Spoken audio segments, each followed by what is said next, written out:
అయోధ్య అంశం మీదన నారీమన్ స్టేట్మెంట్ అన్నటువంటిది చాలా కీలకమైనటువంటిది.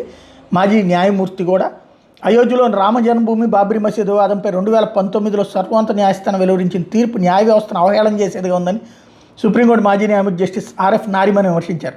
లౌకికవాద సూత్రాలకు ఆ తీర్పు న్యాయం చేయలేదన్నారు.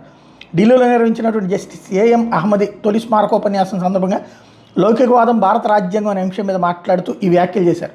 మసీదును కూల్చడం అక్రమం తేల్చి చెప్పిన న్యాయస్థానం వివాదాస్పద భూమిని అప్పగించడానికి చూపిన కారణాలతో తాను ఏకీభవించలేకపోతున్నానని జస్టిస్ నారిమన్ తెలిపారు. అయితే ప్రార్థనా స్థలాల చట్టం 1991ని సమర్థించడం అనే సానుకూల అంశం కూడా అయోధ్య తీర్పులో ఉందన్నారు. 1000 తలల కాలసర్పంలా దేశవ్యాప్తంగా ప్రతిరోజు ప్రార్థనా స్థలాల వివాదాలు పడగవిప్పుతున్న నేపథ్యంలో ఈ చట్టాన్ని నిక్కచ్చిగా అమలు చేయాలని అభిప్రాయపడ్డారు.